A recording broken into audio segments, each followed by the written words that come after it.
Los Santos est une ville de lumière, de chaos et de bruit, mais au-delà des rues animées, des sirènes et des phares, il existe des lieux oubliés par l'homme, des endroits où le temps semble s'être arrêté et où les secrets persistent depuis des années. Parmi ces lieux, dans le comté de Blaine, se cache l'histoire macabre d'un homme nommé Merle Abrahams, un homme obsédé par le chiffre 8 et le symbole de l'infini.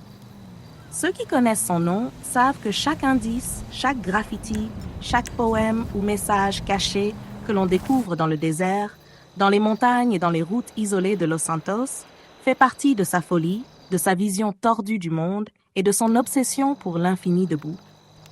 Merle Abrahams vivait à Sandy Shores, dans une maison aujourd'hui détruite par le feu. Il développait une psychose sévère, centrée sur le chiffre 8, croyant que 8 n'était rien d'autre que l'infini debout. Il a choisi ses victimes avec une précision méthodique, et le nombre 8 était toujours présent, que ce soit dans ses poèmes, dans les messages laissés sur les murs, ou dans la disposition des lieux où il les cachait. Il a assassiné 8 personnes dans le désert et dans les environs, toutes soigneusement choisies, et leurs corps ont été dissimulés dans un motif que seuls les plus attentifs peuvent comprendre. Capturé et emprisonné à Bolingbroke Penitentiary, il a continué à laisser des traces de son esprit obsessionnel à travers des messages codés et des indices cryptiques, même derrière les barreaux. Sa maison à Sandy Shores était un musée de son obsession. Les murs étaient couverts de messages écrits à la main, de symboles répétitifs, de chiffres et de lettres formant des phrases incomplètes. Chaque coin de la maison racontait une histoire macabre, comme un journal fragmenté de sa folie. Les bocaux contenant des restes, les chaussures suspendues et les motifs répétitifs du chiffre 8 faisaient partie de ce rituel permanent, de ce conte cruel qu'il tenait sur ses victimes. Les murs portaient également des avertissements laissés par des voisins inquiets, mais ces mots ne faisaient qu'ajouter à l'étrangeté de l'endroit.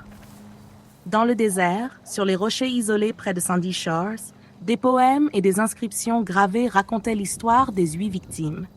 Chaque vers décrivait la mort, la peur et la fuite de ses victimes, et chaque vers se terminait par un rappel du chiffre 8. Certains poèmes semblaient presque jouer avec le joueur, l'invitant à suivre un puzzle sinistre, mais sans jamais révéler toute la vérité. Le chiffre 8 était omniprésent, un fil conducteur entre la folie de Merle Abrahams et les lieux où ses crimes ont eu lieu. Même en prison, Merle Abrahams ne cessait de laisser des indices.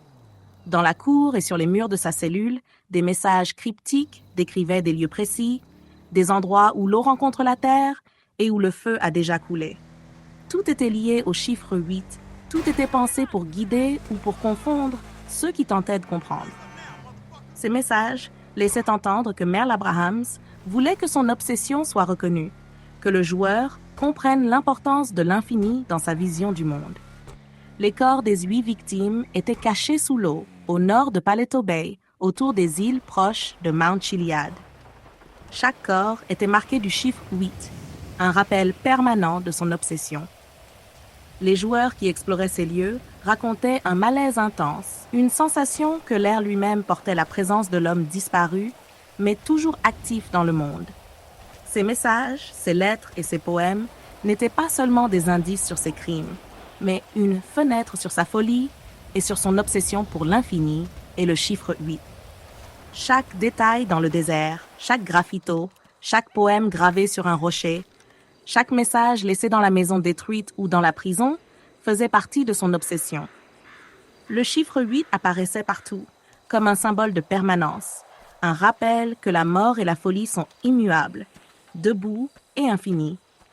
Les joueurs qui suivaient ces indices ressentaient la tension, le frisson de marcher dans l'esprit de Merle Abrahams, de comprendre sa vision déformée du monde et de l'infini. Il existait également des témoignages de joueurs qui avaient suivi ces indices plus profondément dans le désert. Certains parlaient de silhouettes dans le brouillard, de cris lointains qui semblaient répéter le chiffre 8, de bruits de pas qui s'approchaient alors que personne n'était visible. Les rochers et les cactus portaient des traces étranges, presque invisibles, mais qui semblaient dessiner le nombre 8.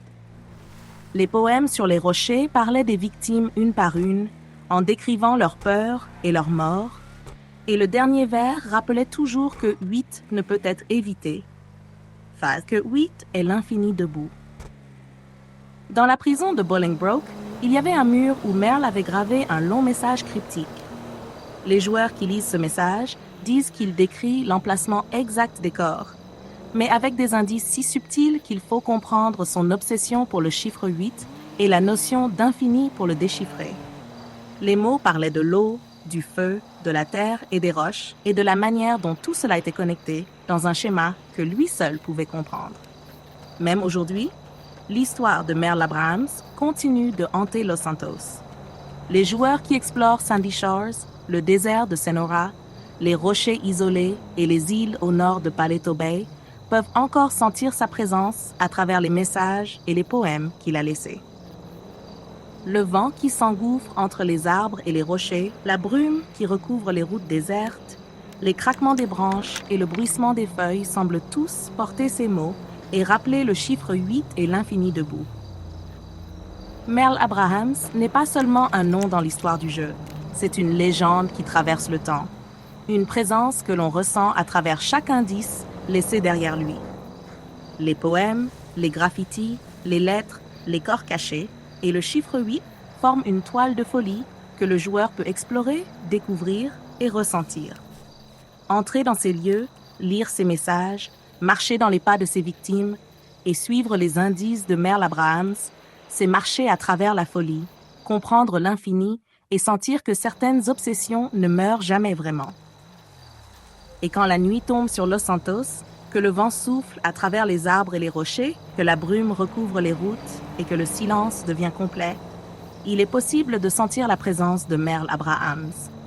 Une conscience tourmentée, obsédée par le chiffre 8 et par l'infini, qui observe toujours, qui murmure à travers le vent et les poèmes, et qui rappelle que certaines histoires, certaines obsessions et certains chiffres sont éternels.